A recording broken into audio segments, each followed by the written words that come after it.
ان کا احترام کیا جائے تو عدل،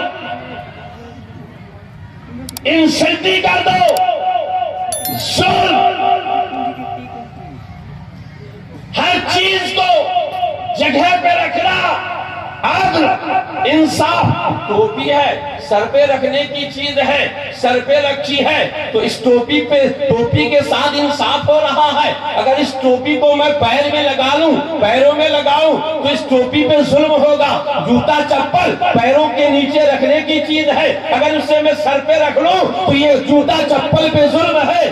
یہ میرے دوستوں بزرگوں، تو اب اس سے اندازہ کیجئے کہ انصاف ہر چیز کو اس کی جگہ پہ رکھنا، ظالم ظلم کرتا ہے۔ ایک منصف کی ذمہ داری ہے کہ انصاف اسی وقت ہوگا جب ظالم کے ظلم کا بدلہ لیا جائے، مظلوم کو انصاف دلایا جائے۔ حق والے کو حق دے دینے کا نام، حق والے کو حق دلانے کا نام انصاف ہے، اور اس کے خلاف کرنے کا نام ناانصافی ہے۔ یہ صرف بات ٹوپی اور جوتا چپل کی نہیں ہے، بات یہاں تک کہہ دوں کہ ماں باپ کی فرما برداری کرنا یہ عدل ہے، بڑوں کی باتوں کو ماننا یہ عدل ہے، مسلمان پر فرض ہے قرآن و حدیث کے مطابق عمل کرے، اگر عمل کر رہا ہے تو یہ عدل ہے، انصاف ہے۔ ایک مومن صبح سے شام تک، سونے سے جاگنے تک اگر شریعت کا لحاظ کرے تو وہ انصاف ہے، شریعت کے خلاف جائے تو ظلم ہے۔ بے شک حق شریعت کے خلاف جائے تو ظلم ہے۔ اب یاد رکھو وضع الشیء فی محلہ، ہر شے کو اس کی جگہ پہ رکھنے کا نام عدل ہے۔ یہ جلسہ آپ نے سجایا ہے، یہ جلسہ آپ نے بنایا ہے، یہ جلسہ آپ نے سجایا ہے، بڑی محنتیں کی ہے۔ یاد رکھیے جھاڑ باڑی کے مسلمانوں، بال پوکھر کے سنی مسلمانوں، اگر اس جلسے کو آپ نے صحیح سے استعمال کیا، اگر اس جلسے میں آئے اور دین کی باتیں لے کر گئے اور اس پر عمل کیے تو آپ نے انصاف کیا۔ اگر علماء کے بیان کو سن کر ایک کان سے سنا دوسرے کان سے نکال دیا تو آپ نے جلسے پر ظلم کیا ہے، علماء پر ظلم کیا ہے، خطبہ پر ظلم کیا ہے، شورا پر ظلم کیا ہے۔ اب آپ غور کیجئے اور سوچ لیجئے کہ عدل کیا ہے، انصاف کیا ہے۔ آج ہمارے جلسوں میں ہماری ماں بہنوں نے، ہمارے معاشرے کے لوگوں نے جلسے کو ایک تفریح گاہ بنا لیا ہے۔ جلسہ تفریح گاہ نہیں ہے، جلسہ موج مستی کرنے کی جگہ نہیں ہے، بلکہ جلسہ وہ جگہ ہے جہاں پہنچ کر لوگ سنت سیکھے، دین سیکھے، نماز کا درس لے، قرآن کا درس لے، قرآن و حدیث کی باتیں سنے۔ جلسہ اس لیے نہیں ہے کہ جلسے میں جاؤ تو میرے بھائی سے ملاقات کرو، میرے بھائی سے ملاقات کرو، چچیرے بھائی سے ملاقات کرو، سن بہن سے ملاقات کرو، سن بہن سے ملاقات کرو۔ ایک سن بہن، ممیری بہن، پپیری بہن، چچیری بہن، کسی کو لے کے مارکیٹ جاؤ، کیا سامان پسند ہے لے لو، ملاقات کی جگہ ہے جلسہ۔ آؤ کیرل سے، کیوں آؤ کیرل سے جلسہ ہے، آیا کیرلا سے، آیا گجرات سے، آیا مہاراشٹر سے، آیا دلی بمبئی سے، کیوں جلسہ ہے، جھاڑ باڑی میں جلسہ ہے، علاقے کا جلسہ ہے، جانا پڑے گا۔ جب آئے تو جلسے میں تو کم لوگ ملیں گے، مارکیٹ میں زیادہ۔ اب آج بھی آپ کو سمجھ میں نہ آئے تو کب سمجھ میں آئے گا؟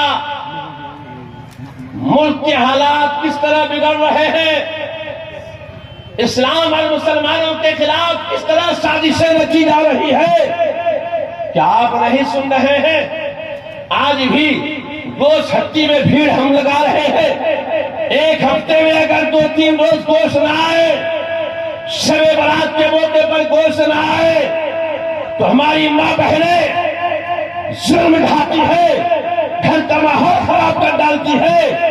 لیکن ہماری ماں بہنوں کو یہ کبھی فرصت نہیں ہے، آج بھی یہ حال ہے، دشمن سر پہ آ چکا ہے، اس کے باوجود باپ کا نام کچھ ہے، بیٹا کا نام کچھ ہے، آدھار کارڈ تک صحیح نہیں ہے، ووٹر کارڈ تک صحیح نہیں ہے، کسی میں کچھ نام ہے، کسی میں کچھ نام ہے۔ آج تک آپ نے اپنے بچوں کے آدھار کارڈ کو کریکشن نہیں کروایا، تعلیم کو بہت بڑی بات ہے، تعلیم تو بہت بڑی چیز ہے۔ آپ ہندوستان میں رہنے کے لائق بھی اپنے آپ کو نہیں بنا پائے ہیں تو دشمن آپ کو کیا کرے گا؟ دشمن آپ کے سر پہ چڑھے گا نہیں تو کیا کرے گا؟ آج ہمارے یہاں دیکھیے شادی بیاہ کے موقع پر کتنی فضولیات ہیں، جلسے میں فضولیات، شادی بیاہ میں فضولیات، اس کے نام پر نوجوان بچیاں گھروں سے نکلتی ہیں۔ آج بدبدھات ہمارے اوپر تانا دے رہا ہے کہ دیکھو سنی اسے کہتے ہیں، سنی اسے کہتے ہیں، بریلوی اسے کہتے ہیں۔ دوستو کیا بریلوی کا یہی مطلب ہے کہ اس کے نام پر نوجوان بچیاں گھر سے نکل جائیں، جلسے کے نام پر نوجوان بچیاں بے پردگی کے ساتھ گھر سے نکل جائیں؟ نہیں نہیں، اگر آپ نے ماحول اور معاشرے کو نہ سدھارا تو پھر یاد رکھیے کہ غلط روی سے منازل کے بود بڑھتے ہیں۔ مسافروں روش کارواں بدل ڈالو، اور نہ سمجھو گے تو مٹ جاؤ گے ہندی مسلمانوں، تمہاری داستان تک نہ رہے گی داستانوں میں۔ عزیزان گرامی، میں عرض یہ کر رہا تھا کہ انصاف کیا ہے، عدل کیا ہے۔ انصاف اور عدل کا ایک مفہوم مختصر طور پر جو میں نے سمجھایا، 2-3 منٹ کے اندر اس کی وضاحت اور زیادہ کر دوں تب کی بات آپ کو سمجھ میں آ جائے۔ صبح ہوتی ہے، آنکھیں کھلتی ہے، نیند سے آپ بیدار ہو رہے ہیں یا نیند کی حالت میں ہیں، اتنے میں مؤذن نے پکارا اللہ اکبر اللہ اکبر، اذان دی، اور اذان کی یہ کلمات بھی آپ کے کانوں تک پہنچ رہے ہیں، الصلاۃ خیر من النوم، الصلاۃ خیر من النوم۔ نماز نیند سے بہتر ہے، نماز نیند سے بہتر ہے۔ اور یاد رکھیے، جو مومن، جو مسلمان، جو مومنہ، جو مسلمہ مؤذن کی اس آواز پر اٹھنے کے بعد فوراً طہارت حاصل کر کے رب کی بارگاہ میں سر کو جھکائے، نماز فجر کے لیے تیار ہو جائے تو یہ انصاف ہے۔ اور اگر ایسا نہ کرے تو ظہر کا وقت ہوا، عصر کا وقت ہوا، مغرب کا وقت آیا، عشاء کا وقت آیا، اگر آپ نے ایسا کیا، اگر آپ نے شریعت پر عمل کیا، نماز کی پابندی کی، مسجد کو آباد کیا، تو یاد رکھیے آپ انصاف والے ہیں، آپ اپنے آپ کے لیے انصاف کر رہے ہیں۔ آپ نظر کو غلط چیزوں کو دیکھ رہے ہیں، نظر سے غلط چیزوں کو دیکھ رہے ہیں، آنکھوں پہ ظلم ہو رہا ہے، ہاتھوں سے غلط کام کر رہے ہیں، ہاتھوں پہ ظلم ہو رہا ہے، پیروں سے غلط جگہ جا رہے ہیں، پیروں پہ ظلم ہو رہا ہے۔ دوستو، ایک انسان خود سوچنے سے اس نتیجے تک پہنچ سکتا ہے کہ صبح سے شام تک وہ کتنا زیادہ، کتنا ظلم کرتا ہے، کتنا انصاف کرتا ہے۔ ظلم انصاف کا تعلق صرف پنچ سے نہیں ہے، بھائی بھائی کے جھگڑے سے نہیں ہے، زمین جائیداد کے جھگڑے سے نہیں ہے، بلکہ انصاف اور ظلم کا تعلق ہر انسان کے ہر عضو سے